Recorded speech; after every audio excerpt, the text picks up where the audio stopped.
Okay, we're on page 608 and 609. We're doing Parshas Tazria. And as I say almost every week, the Parsha begins very strangely because the title, how it starts, it says, Vayedaber Hashem Moshe Lemor. That's the standard introduction. God says, Hashem says to Moshe, tells Moshe, repeat the following. And he says, Daber el b'nei Yisrael, tell the Jewish people, Lemor, Isha kis Tazria v'yalda zachar, a woman who gives forth seed and gives birth to a male, v'tama shivas yamim. She is now tame, which I'll explain, 7 days. K'mei nidas dusar titma, right? And she is similar like a woman who separates, like a nida. She's considered tamei. Ubiyom hashmini, on the 8th day, yimo basar alasa. On the 8th day, you give a circumcision to the boy, to the baby boy. Then it says, Ushloshim yom ushloshas yamim teshev b'dimei tahara b'kol kodesh lo siga el mikdash lo savo armalos yamei tahara. So for 33 days it says that she also has a level that she has to become tahar. She has to become spiritually open, let's say, and we'll explain it. And until that point she can't go to the temple and do those types of things. And then it talks about as she has a girl. And it says, what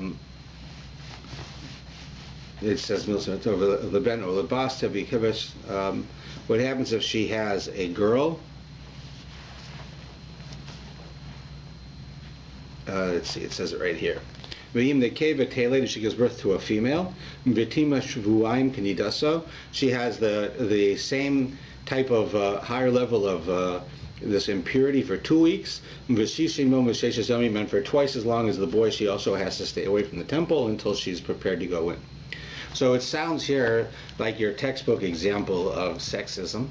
Here it seems that the Torah is saying that if a woman is so fortunate as to get pregnant and have a child, and she has a male, so look, she had a baby, so there's bleeding, so therefore she has to be a nida, she has to separate from her husband, but also that they would separate in the camp. They wouldn't stay, for a certain period of time, they would stay outside the camp, right? You know, there would be special places set up for them for 33 days, or for 7 days first, for 7 days.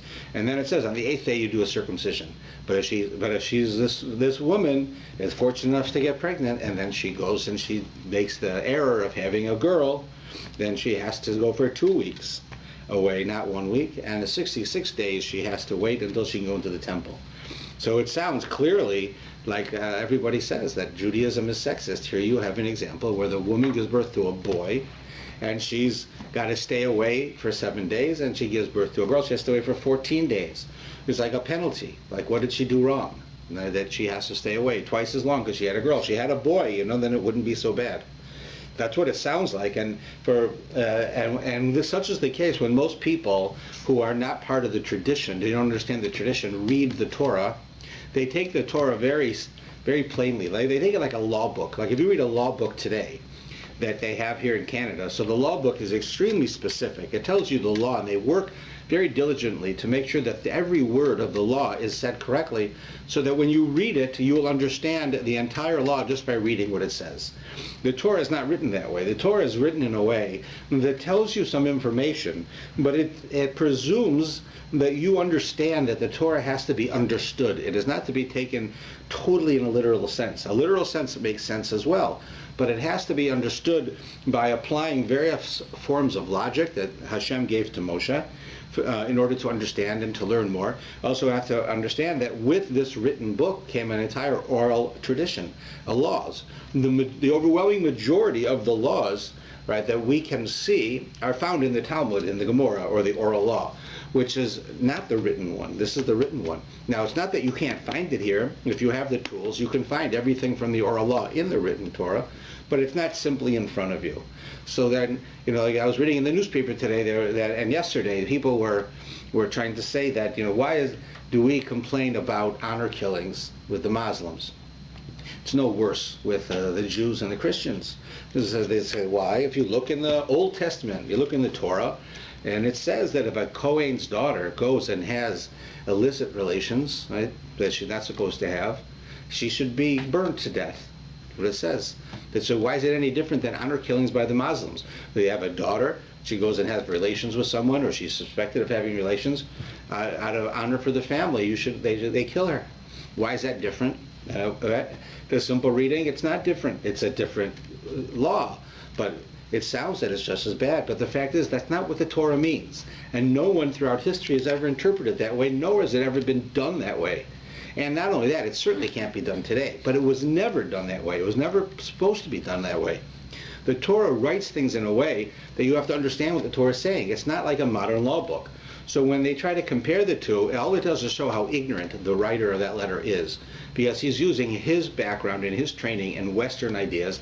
He's trying to apply it to Judaism, which the whole approach of Judaism is much more Eastern than what this man is used to.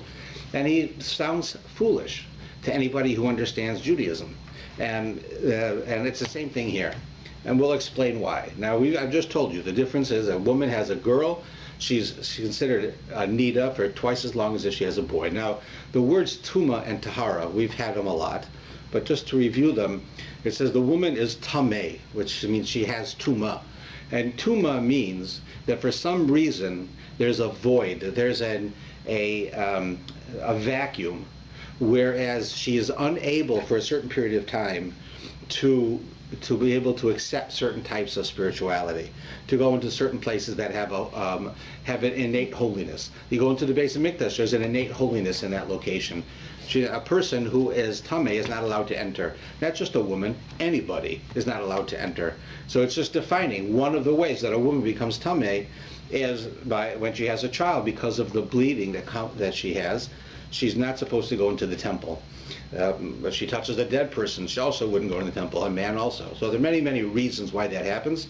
And it's and then there's the laws of tahara, which means how a person becomes non-tameh. They become that they're allowed to go into the temple, and why and how it happens. It has nothing to do with a penalty. It's nothing to do with a punishment. According to the Torah, it's a spiritual reality, and we're going to explain a bit why.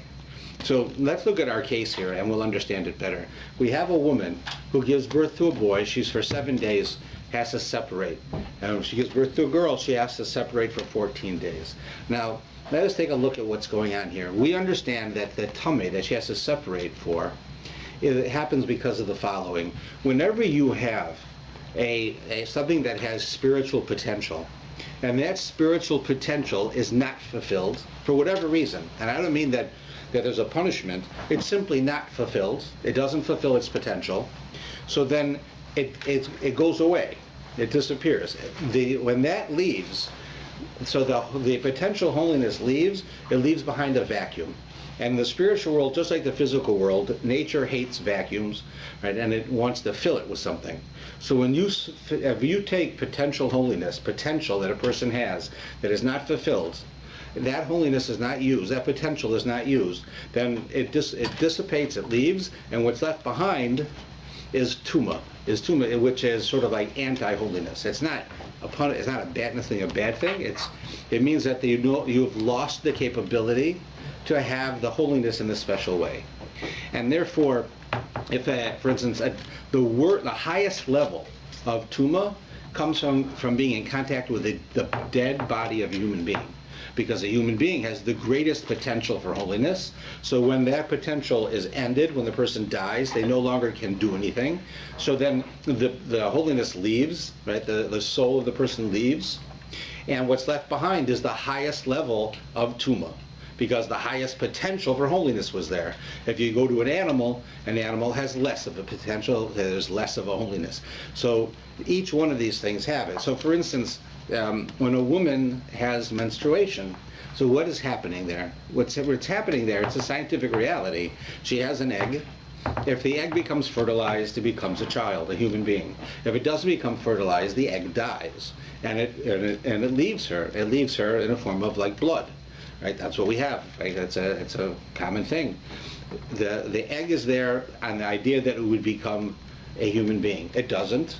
So it doesn't. Now, it's not a punishment. Right? No woman's going to get pregnant every month. It doesn't happen. Women who are post-menstrual, they don't have this happen at all. There's no punishment. There's no good or bad. This is just a fact of spiritual reality.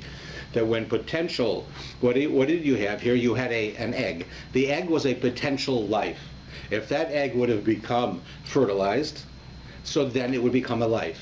When it didn't become a life, so the potential for it to become a human life dissipates. So then when that leaves her body, it leaves a level of tuma, because the holiness that was within her has left, and now there's a vacuum, a void, and it's filled by tuma.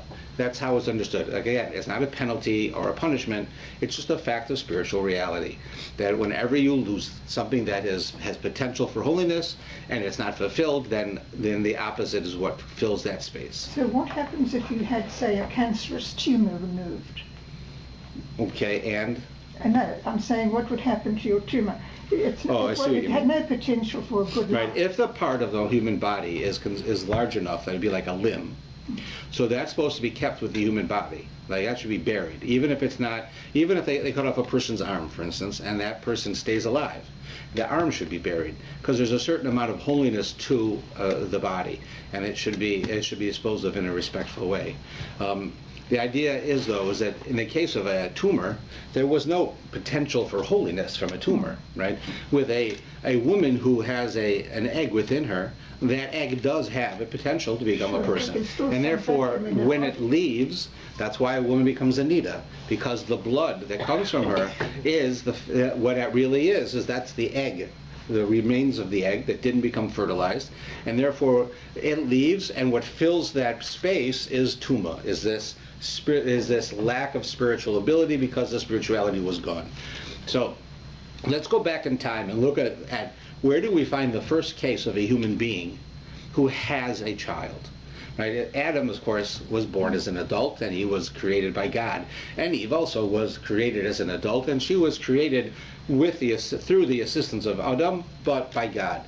So the first human being born of a woman is going to be Cain in Hebrew. Cain and Abel, Cain and Hevel are the first two human beings born from a woman, from a person, and Cain is the first. And when she gives birth to Cain, when Eve gives birth to Cain, she says, I'm going to call him Cain. Why? Because it says, Kanisi ish es Elohim. The words Kanisi ish es Elohim means I have created a human being like God. Just like God creates every person that I know, myself and my husband, Adam, we were created by God, right? All of the animals around us, they're first created by God. God made them, right? After that, they reproduce themselves, but God made them. So I am now godlike. I made a person. God makes people. Eve says, I made a person. This is a spiritual level that I have. I have accomplished this. That the man might impregnate the woman, and he might facilitate it. But the bottom line is, the woman is the one who creates the human. Right? That's within her body. It's from her body. It's from her blood. So she created this person, and she says, Cain's name is Cain because I created a person like God created people. Kanisi es Elohim. Now the idea is that what is she now? Now Eve, Chava, is a creator. She's not godlike, of course. She's not God. She's a human being who now, for the first time in the history of the world, has created a human. No one ever did that before, right? So she creates this human being. It's a godlike action because only God has done that before. So that shows that she is not just a human. She is a creator. Right? Now that we have a woman who's a creator, the Kotzker Rebbe explains the following idea. He says a woman who is a creator, when she gives birth to a boy, she's giving birth to a human, right? Although my wife says that men have to learn to be human, they're not born that way.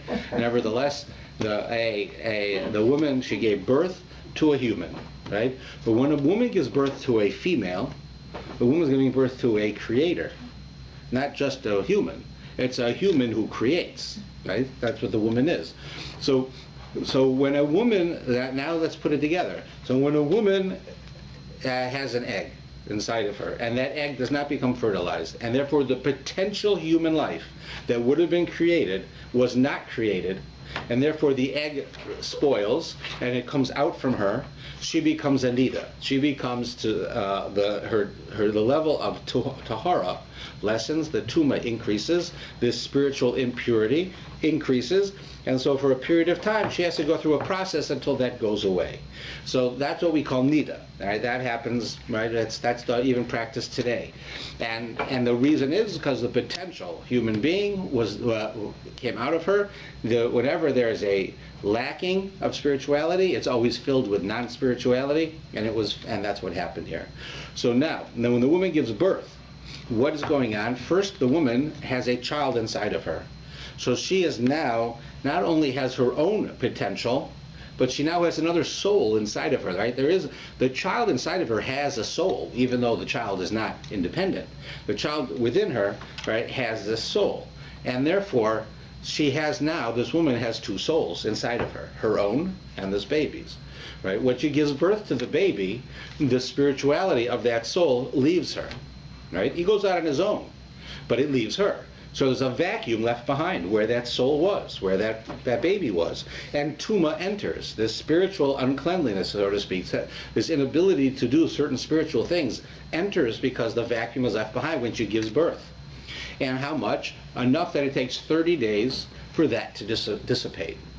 However, what happens when the woman gives birth to a female? When she gives birth to a female, she's not giving birth to a human. She's giving birth to a human creator, which means she's giving birth to an entity which has a greater potential than if she gave birth to a male. And we already understand the more potential, the more of this tuma will come when that potential fails. Like I said, the greatest amount of spirituality that is in a human being. And therefore, when a human being dies, the human body carries with it the greatest amount of non-holiness, of tuma. Because it had the greatest potential, and now the potential is gone. Now it has the greatest vacuum, which is filled with this.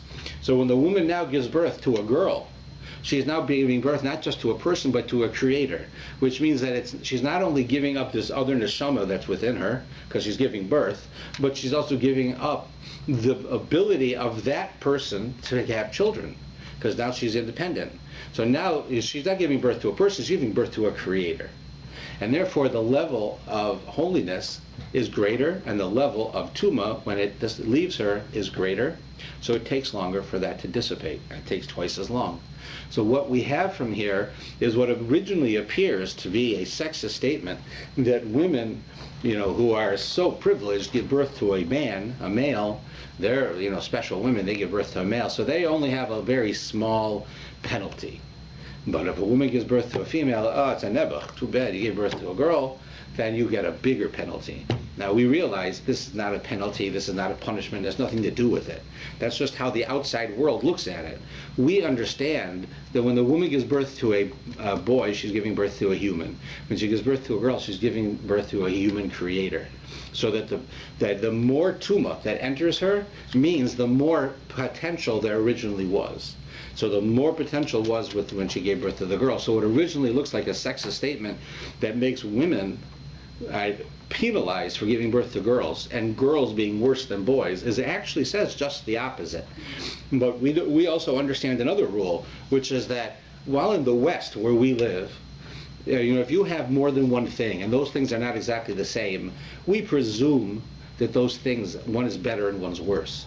Like if you go into Sears, they have a thing where you can buy like a radio. They have the best radio, and then they have a good radio, and then they have a economical radio. And they actually say it, right? It's actually on the shelf. It'll say the best radio, and it's $140. Good radio, $80. An economical radio, $60. So you can buy whichever one you want. You know that this one is better, this one is in the middle, and this one is the poor one. That's because in the society we live in, if you have more than one thing, one's got to be better, one has to be worse. You walk into the store and you see 50 different types of toilet paper, right? So what do you want? What's the best one? What is the best one, right? Why? If there's 50 types, there's got to be a best, there's got to be a worst, there has to be a middle. So that's how the society we live in is. But Judaism doesn't do that. Judaism does not believe that because something is different, there's better and worse. Judaism believes that things are based on potential. So things are different, and because things are different, then based on the potential they have and how much of the potential they fulfill, then you know if something's better or worse. not by virtue of the fact of what it costs or the potential that it had. Like, I may have half of the potential of any one of you, but if I fulfill my half of potential and you don't fulfill your twice as much potential, I'm greater than you, because I worked at what I had and I became something. Well, you didn't. Now, if you would work at what you had, you'd become even greater than me because you have greater potential. But you're judged stricter because you have much more to work with. And that's really the whole how idea works.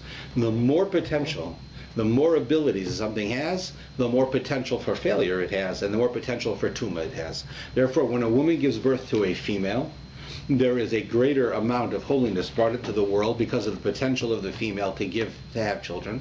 Therefore, the Tue May is higher. And it's just the opposite of what most people think. In our world, we see that it's not really a hierarchy. You are no more punished for having a boy than for having a girl. It's a question of reality. There is no punishment for being, like they say, well, a Kohen gets to work in the temple, a Levi gets to work in certain parts of the temple, Yisrael can't work in the temple at all. So does that mean that God loves Kohens and Kohens are better than Yisrael, better than Levi? It doesn't. Clearly it doesn't. How about a boy, 12 years, 363 days old? He can't be counted in a minyan. But a boy who's a day older, he can be counted in a minyan. He's an adult.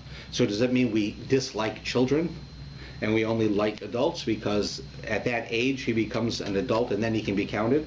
The fact is, it's got nothing to do with it. That's the Western understanding, right? The Western understanding, if things are not equal, then one's better and one's worse. So here where we live, if they see Judaism says men and women are not equal and we are not equal, but it does not mean one's better and one's worse. We believe it means they're different. Women are physically different, emotionally different, they are spiritually different.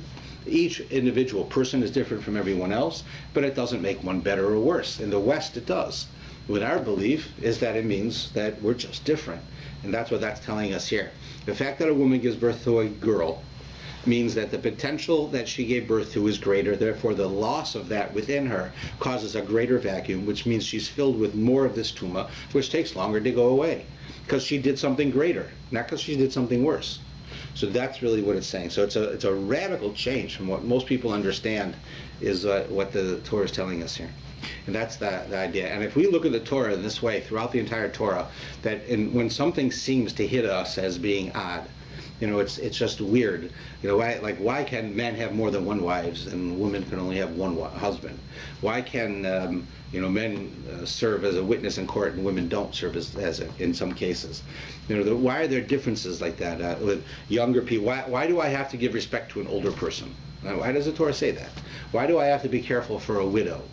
Is she better than me that she's a widow? Maybe she's worse than me because she's a widow. Maybe it's a punishment, but it's not. The idea is the Torah is telling us that you have to take things with more than face value. You have to look into it to understand. You don't just read the book and say that's what it means. That's what people do all over here. That's how you had that article in the paper. The guy reads it. It says if the daughter of a Kohen has illicit relations, she should be she should be burnt alive. Right? First thing is we never burned anyone alive ever. That never happened. Secondly is that's not what it means. And thirdly is it's certainly not something we would do. So there's no comparison to the, quote, honor murders that some Muslim groups do. So this shows you that here in the beginning. But then the topic changes. And it goes into this whole section that has to do with a spiritual disease. And this is a concept that is quite foreign to us because you don't see this anymore, and and it hasn't happened for so long that we don't even know. Even we don't even have a record of somebody who had this. But the Torah tells us, we know the Torah says, and the Gemara talks about how there were people. But it's basically telling us that just as there are physical diseases which the disease affects us in a physical way, there are spiritual diseases which have a spiritual result but will show up physically, in order so that a person can know that there's something wrong. Like, for instance, what is pain? When we have pain in our body, what is it? It really is our body's way of telling us something's wrong. And if you don't deal with that pain, it could kill you or get worse. Right? That's the whole idea. When a person has a toothache, it's telling you, you better deal with this, because if it gets worse, you could get an infection. And if that gets worse, you can die. So deal with it now, don't wait. Right? You should, of course, deal with it before it becomes a pain. But if it's already a pain, that's what pain's telling you. When your arm hurts, it's telling you did something with your arm which strained it somehow, and now you've injured it, so the pain is telling you, be careful, so that it shouldn't get worse. You want it to get better, right? That's what it does. That's the whole idea. It's the same thing in the spiritual world. There are certain things that a person would do, and you might not think twice about it. You'd be used to doing it. It might be that you think you can get away with it because nobody saw you. So the Torah says, no, the spiritual world is real. It's not like something we imagined. And therefore, if you don't do something or you do something you shouldn't, it has an effect. Sometimes that effect becomes very apparent. Lots of times it's just, it's you don't see it. But certain things that a person does can have a spiritual effect which shows up physically. And this is an example. And it goes through this whole thing now for the rest of this parsha, going into the next week's parsha, that talks about a person who does a sin. Primarily we're talking about lashon hara. Person speaks about somebody else badly. And it says that person will first, a spot will appear. Right? There'll be a spot. At first it'll appear, it says, on their home, where they live. And then if they don't listen, it'll appear on their clothing. And if they don't listen, it'll appear on their body. And then there's ramifications. The Kohen has to come, and the Kohen has to look at them like a doctor, and he can judge the spiritual reality of, is this just a pimple, or does this person have a sickness? If they have a sickness, then they have a whole ritual they have to go through. They also have to go outside of the city. They have to stay a certain amount of time. They have to go to a mikvah. They have to repent and offer a sacrifice, and then the spot would go away. But that's what it is. Basically, it's a physical effect that comes from a spiritual sickness. And we don't have these. Most of the time, when people read this, especially people who don't have our tradition, they think we're talking about leprosy. Because the words here, I would say that of how we describe this is similar to what we would call a spiritual leprosy. In other words, the fact of what happens to your body is similar to that, which one of the first things that happen to lepers is that they get spots. They have a spot like on their body, and they don't know why. And it just comes. And it's the same thing here. A person would have this spot, right, and they'd have to deal with it. So it's not really leprosy. It's a spiritual disease, and the cure is spiritual. But it's a way that God, who is doing us a favor, He's telling you, you're killing yourself. Fix this. Right? And if you got that spot, the Kohen comes and he tells you what it is, and you have to deal with it. Now, as I said, this hasn't happened, right, for thousands of years, but it used to happen. And maybe one day that it'll happen again, where people will be on that level where, that like today, I mean, if we would have this, we'd all be walking around with spots all over us, because so many people talk lashon hara, and they do it so often, and they don't even think about it, so they'd be covered with spots, so then it would be useless. And that's exactly why we don't have it today. But if we get to the point where we work on ourselves and we get on a spiritual level, then God would give us a blessing, actually, and give us this as a sign to help us make sure that we improve. So there's a lot of interesting things about this. If you look at it, throughout here, it talks about this nega. Nega means a spot. What happens is like this. Person talks lashon hara about another person, or a number of other things. And then so it says that the first thing that will happen is that there be a spot will appear on their house. Right? In other words, they'll see a spot in their house and they won't know what it is. And they'll have to go to the Kohen and they say, is this spot simply, a leak in my roof? Or is this a message from God? And the Kohen knows how to define it. He knows, like a doctor, he knows what he's looking at, and he can tell you. So let's say it is a sign that you did something wrong. And of course, you usually figure out pretty quick what it is, even if you don't want to admit it. And then there's a process he has to go through. The process with the house is an amazing process. What one has to do with the house is you have to take the house apart, piece by piece. Then you can put it back together.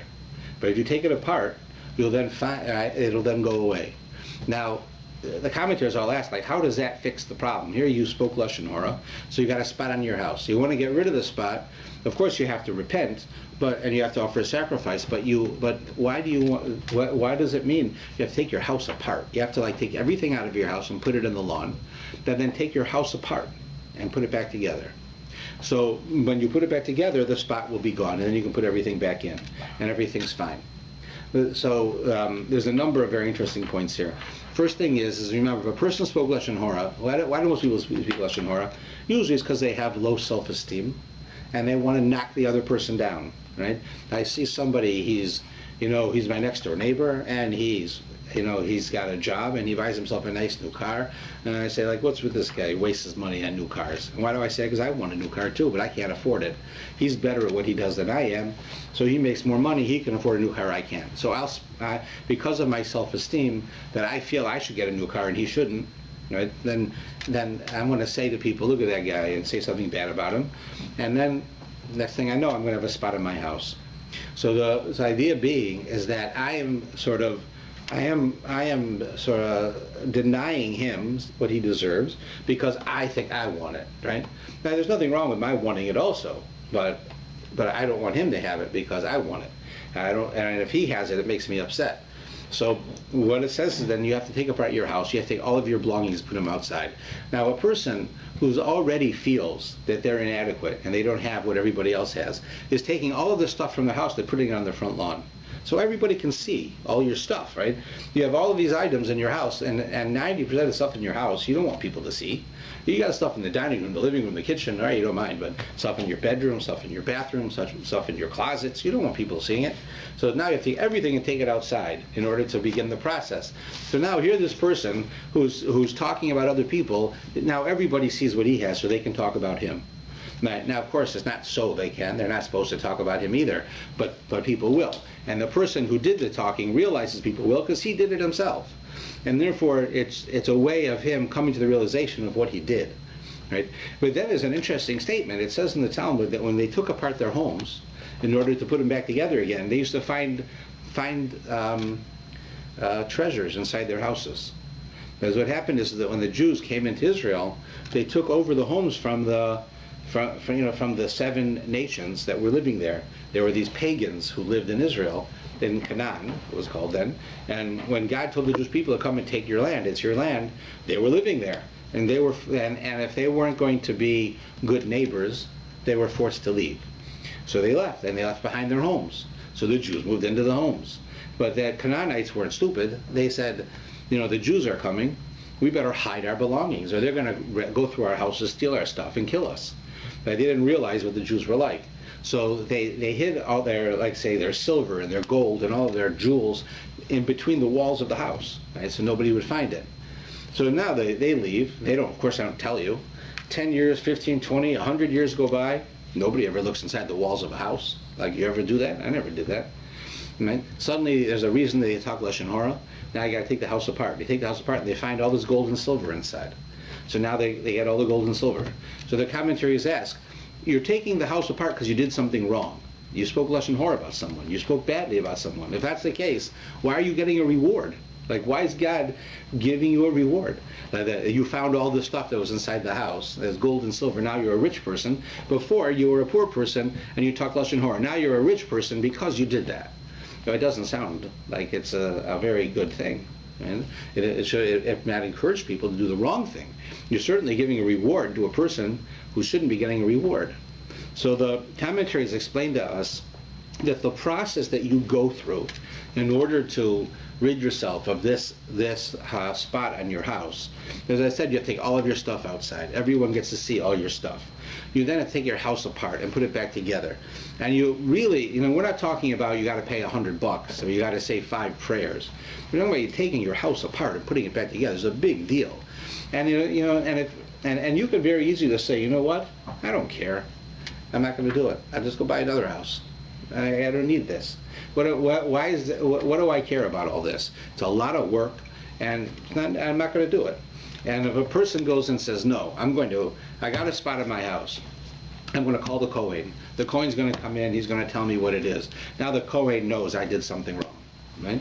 Now then I have to take all of my stuff and take it outside the house. Now all my neighbors know I did something wrong. Right? Because all my stuff, so I also mean putting your stuff outside. Then I start taking apart my house. Now everybody knows I did something wrong. So God says, because you're prepared to do whatever you have to do in order to fix yourself, to repent, to get better, that you deserve a reward for that. Yeah, you did something wrong, but just because you did something wrong doesn't mean you're evil. Right? We all do things wrong. right? And God says, I don't want to punish you. I want to destroy evil. Right? There's a Gemara that says how one of the rabbis, when he wanted to add a blessing into the Shemona Esrei, that God should kill all the evil people. He was specifically speaking about Jews, brother Jews, who became spies for the government. And in those days, if you did something perceived, that the government perceived was against them, they didn't put you in jail, they didn't fine you, they killed you. Right? They killed you because the government didn't like Jews very much anyways. So if you had a Jew, like let's say, Jew A borrows money from Jew B, and Jew A, who borrowed the money, decides I don't want to pay him back. So I'll just go to the government and tell the government that this guy spoke against the king, and wants to kill the king. So the king will send his guys just to kill the guy without even saying, let's kill him. Right? Now I don't have to pay him back. He's dead. Right? So there were people who did that kind of thing. So the rabbi says we should pray every day in our prayer, 3 times a day, that those people should die. So his wife says to him, no, you can't do that. God doesn't want people to die. God wants them to stop doing bad. He wants them to be good. He doesn't want them to die. So he said, you're right. So he changed the prayer that it should be that God we pray that God should make it that the evil within a person should die. So the person should repent and become good. Right? Because we believe that the ultimate purpose in the world is God knows we're going to make mistakes. You can count the number of people right, on your hand, on one hand, that never sinned in their whole life in the history of the world. There's very few. And everybody sins. Everyone does something wrong. Right? As an adult, people do things wrong. So does that mean game over? No, it means God wants you to improve. God wants you to acknowledge what you did wrong, fix what you did wrong, and now move on, right? And now be a good person. Now don't do that anymore, right? So that's exactly what's happening here. This person takes all this stuff, puts it online. Everybody knows he did this now. It's like a public thing. Everybody knows that he sinned. Right? And now he has to take apart his house and put the house back together. So God says, if you're prepared to do that, I'm prepared to go the extra for you too. I'm going to reward you. It's not part of the deal, but very often I'm going to reward you. And then you'll have money and you'll have everything that you want to purchase with that money, you can do it. And that's the reason why that would happen.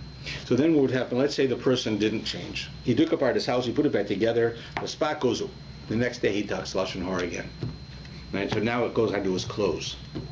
Because it's getting closer to him. That's what it's doing. It goes to his clothes. So he has to go to the Kohen and show him his clothes. The Kohen says, you dummy, you did it twice now. Once on your house, now it's on your clothes. The next thing, I'm telling you now, the next thing is going to be on your body. You do this again, you're going to have a spot on your body. Then you're going to, that's not good. So the guy goes through the process, gets rid of the spot on his clothes. Now he comes, does it again, gets it on his body. Right? He has to call the Kohen again. The Kohen has to come and look at it and see, all right, look, you did it. Now you don't take apart your house. Now you go. You got to go outside where everybody is. Right? Why? If a person goes and talks bad about members of the community, you shouldn't be in the community. You go outside.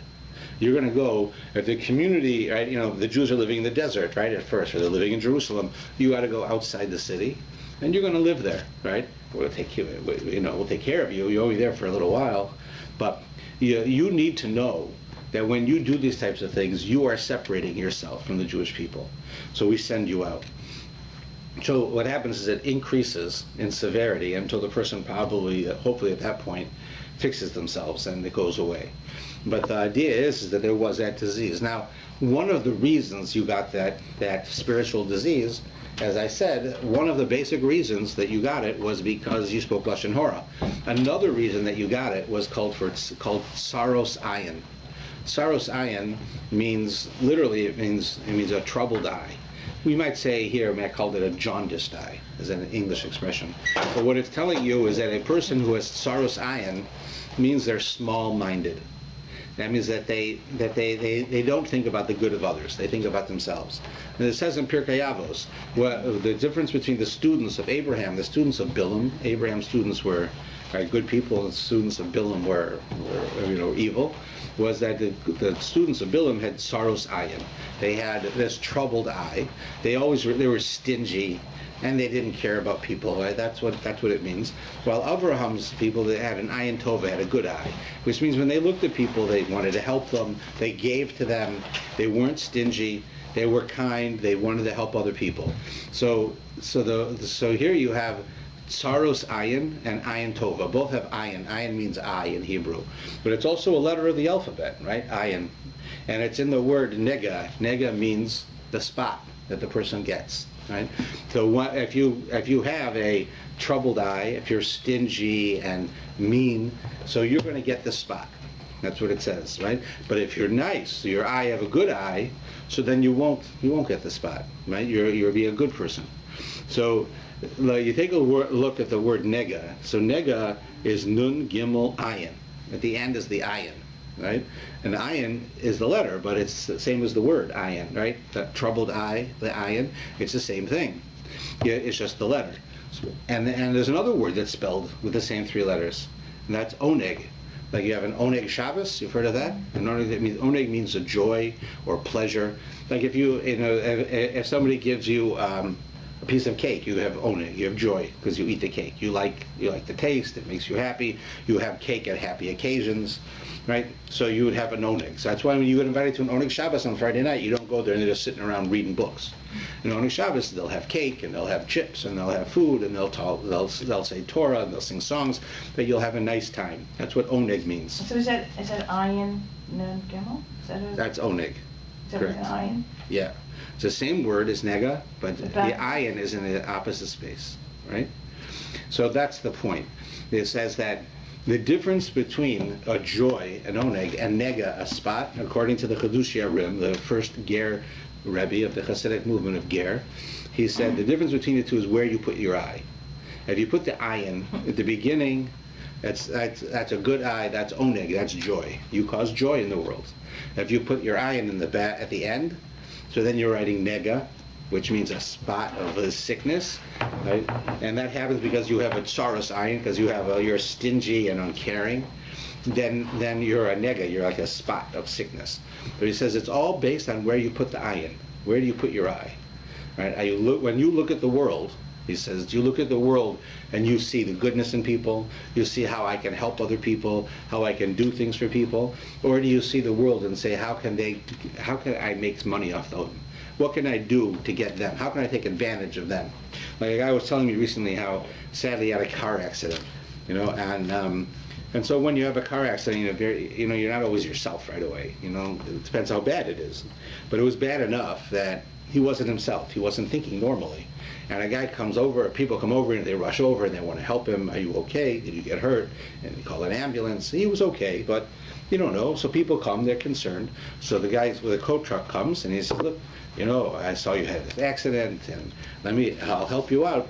Let me take your car, and I'll take it to the garage that you want. So the guy says, okay. Now he goes and he brings it to the garage that he wants, and he says, and then 2 days later he says, okay, my mechanic wants to work on the car to fix it. And he says, well, you got to pay my bill. And what's your bill? His bill was like, let's say, 10 times the price of what it would normally be to tow a car. But the guy signed a contract right there on the spot, thinking this man is here. All right, he's a tow truck driver, but he's a tow truck driver who cares. Yeah, he's going to make money, but he spoke nicely to me. He told me how he's going to help me, and really what he did is he took advantage because he knew that the person's not thinking straight. He's not himself, and therefore he comes in, instead of charging him, let's say, $100 to tow his car, he charges him $500 to tow his car. So afterwards, the guy comes to his senses and he tells him $500. He says, are you crazy? Any place I go is going to charge me $100 to do this. He says, well, you signed the contract, right? And he led him, right? He led him down the path. He tricked him. Right? Now, did he do anything legally wrong? Probably not. He got a contract. He told him he told him he's going to tow his car. The guy in the contract that said how much. He just didn't read it. He thought he was his friend. He cared like everybody else who came to help him. In reality, he tricked him. That's tsaros ayin. That's a person who looks at the world, right? As how can I take advantage of these people so I can get ahead? A person with a good eye looks at people and say, what can I do to help these people? Right? The difference of the two is that nega has the ayin at the end. That's like the person who's stingy and who only cares about others as a way I can make money off them. And then you have oneg with the ayin in the beginning, which is an ayin tova, a good eye, because that causes a joy in the world. When you are here to help others, you bring happiness into the world. So that's just a play on words of it that the Kotzker Rebbe, that in that case it was a Chedushei Arim said, in order to explain that. All right, so we have a number of interesting points that deal with all of these things that have to do with oneg and nega and so forth. And one of the things that's interesting is that you have to call the Kohen, right? There's a guy finds a spot. He's got a spot on his arm. Now he has to go call the Kohen to tell him, is it a spot of a spiritual disease, or do I need a dermatologist? Right? What's wrong? Do I have it's a blotch, or do I have a spiritual sickness? So you can imagine if the Kohen that you called is an ignoramus. He doesn't know better, right? The Kohen is just doesn't, he never was educated, and you have with him a rabbi who is educated. So now the Kohen, you call the Kohen to come. The Kohen comes, he brings his friend Rabbi so and so with him, and the Kohen looks at your spot, but the Kohen doesn't know a spot from a toaster. This guy, he never educated. He was an ignoramus. This Kohen. So he says, but he brings a rabbi with him who knows. He knows all the laws. So the rabbi looks at it. He can tell what it is. He can tell that it's a spot or it's not a spot. That it's part of the sickness or not. The Kohen can't. But nevertheless, it's a special gift that was given to the Kohen, that he's the only one who can give you the answer. Only a Kohen can diagnose this. He might not have the tools to do it, so he can ask the rabbi, you tell me, is that good or not? But the rabbi can tell you from day till tonight, from day to tomorrow, he can tell you it's a spot or it's not a spot, and it won't do anything. When the Kohen comes and he makes that statement, then you go to the next step, which is you start to fix it. You need the Kohen to come. The Kohen has to come. Even if the Kohen doesn't know, and the Kohen has to ask somebody, nevertheless, you can't use the opinion of someone else. The Kohen has to say it. So I can be the Kohen, I can say to you, well, what do you think of that spot? And you can tell me, well, that's a perfect example of a person with a spiritual sickness. So I'll look to the guy and I'll say, you got a spiritual sickness. I got to say it. The Kohen has to say it, not the person who has the knowledge. Hopefully the Kohen has the knowledge, but if he doesn't, the other person can't do it. And that's because it's a gift that was given to the Kohanim. And there are many reasons for it, but one of them that I saw in the commentaries is that because who was the first Kohen was Aaron. Aaron was the first Kohen. And Aaron was known as a person who tried to make peace. That was his whole life, was making peace with people. You see, one of the big differences between Moshe and Aaron is that Moshe was a man of truth. Moshe gave us the Torah. The Torah is true. And it was basically pretty much black and white. It's either right or it's wrong. It's what God wants or it's not what God wants, right? But Aaron wasn't like that. Aaron was a man of peace, and a man of peace and a man of truth are not the same thing. And for instance, let's say I borrow $100 from you, right? And 6 months go by, and you come to me and say, I'd like my $100 back. And I said, I gave it to you already. I already paid you. And you said, no, you didn't. I said, yes, I did. So we now go to the court. So the court will say, well, we'll listen to both of us, and it'll decide either I paid you or I didn't, right? And if I paid you, so then you're done. If I didn't pay you, even if I say I did, they say that the law is that you didn't, I have to pay you, right? So that's according to Moshe. That's the truth. This is the truth. But Aaron wouldn't do that. Aaron would say, oh, you say that she lent you $100, you say you paid her back, and she says you didn't. So how about this? How about if you give her $50? $50, right? Give her $50. Well, look, she says you owe it to her. You owe her $100. Do me a favor. I believe you paid her, but give her $50 to make this go away. So then I go to you and I say, listen, I know you say that he didn't pay you, and I believe you. I believe he didn't pay you, but do me a favor. Let's make this go away. Will you take 50 and be happy? And you say, okay. Now, does anybody say that he borrowed $50? Nobody says he borrowed $50. Does anyone say he owes $50? Nobody says that either. He either owes 100 or he owes nothing, right? Not 50. Nevertheless, Aaron is not truth. It's not true. He doesn't owe $50. He either owes nothing or 100. So he's not a man of truth. He's a man of peace. And because what happens is with Moshe, he's going to say either I owe the 100 or I paid it. Right? So someone's going to be upset. Right? We're not going to get along. But if we come to this agreement that I pay you 50, even though I already gave you the 100, and you take 50, even though I owe you 100, everybody is happy. You feel you did something nice for me. I did something nice for you. We both feel that we're doing things for peace.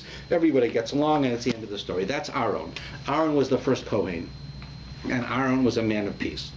And therefore, one of the blessings that was given to the Kohanim was that God made it so that for people to have peace with God, you need the Kohen to help.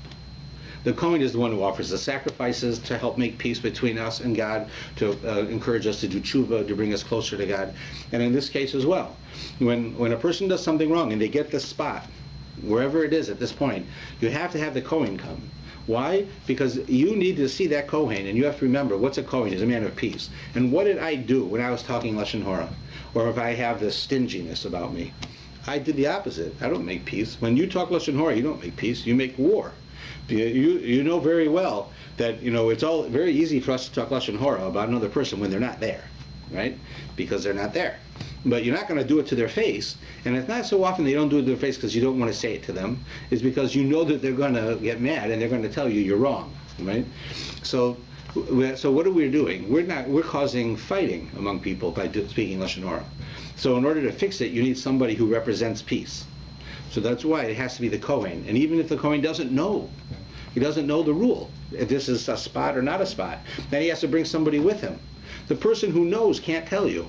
It has to be the Kohen who tells you, because the Kohen represents peace. And that's what he stands for, and that's why it has to be him.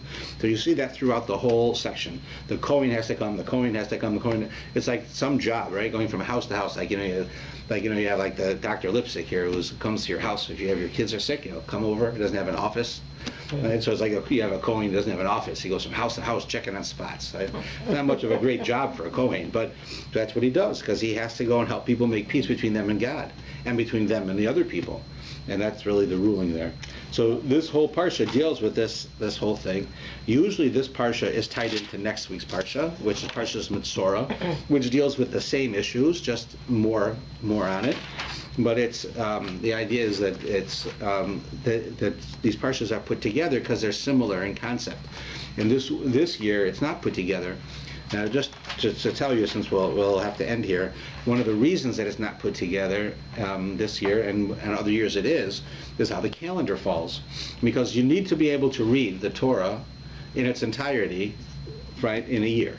By the time we get to Simchas Torah, you've read the entire Torah from Bereshis to the end, right? So you have a finite number of Shabbases. You read them on Shabbos. So what happens if every holiday falls on a Saturday? Or if holidays like Passover, Rosh Hashanah, they fall on Saturday, you can't read the Parsha because you're reading the special Parsha for the holiday. So now you still have the same number of Parshas, and you don't have enough weeks now. So they would take certain Parshas and put them together. So you'd have Achrei, Mos, and Kedoshim, you have Tazria and Mitzorah. You have many Parshas that they'll put together, and it could 2-3 years in a row, you'll have them together. It'll be normal. And those Parshas usually have a lot of similarities. That's why they picked them. And a year where either one of two things happens: either there's a lot of holidays that fall on Shabbos, on Saturday, that means you can't read the normal parsha, or on a leap year. Now, a leap year in the secular calendar is a day. In the Jewish calendar, it's a month, right? And you have them pretty frequently. So you lose a month? You gain. You gain. Like you notice this year, Passover is late. Oh, it's yeah. late, right? When they say that Passover is late, Rosh Hashanah is late. You've heard those expressions. Rosh Hashanah is early. Yeah. Like last year, Rosh Hashanah was really early, right? Right. This year it's going to be late. That's because this year that we're in now, we added a month. Oh. And that month makes it so that after that month's over, and we're in the end of the second of the 2 months, right, the extra month, we're at the end of it. So that means that everything after it is going to be later. So you can imagine that last week when we had snow, if we hadn't done that, it would have been Passover last week. The fact that we added the month, it's going to be already nice by the time Passover comes. But we would have had Passover last week. This time last year, we were in Passover. But because of the leap month that we add in, it changes. Another thing that affects is that you now have 3 to 4 more Shabboses in the year that you didn't have the year before because you've added a month. So now you've got to split up those parshas that you put together before in order to make that each one of those parshas that you split up, right, you're going to have one for each Shabbos. Otherwise, you're going to have a Shabbos with no parsha. So that's why we do it. So sometimes you put them together, and sometimes you separate them. This year we separate them, and this is an example. So we only have Tazria this year, not Tazria and Mitzorah. Next week we'll have Mitzorah. So you're saying sometimes you have to read almost half a parsha? No, it's not half a parsha. It's 2 parshas put together. right? You have Tazria as a parsha and Metzora as a parsha. So most years we put them together and we read Tazria and Metzora. And if it's an extra... So in this year, we have the extra month, right? So we have enough that we can read Tazria one week and Metzora the next week. But it's sort of like, most years you have to do 2 for 1. And this year, because we have extra weeks, or additional weeks, not really extra, so then we have to do each one independently. Okay. Right, that's the difference.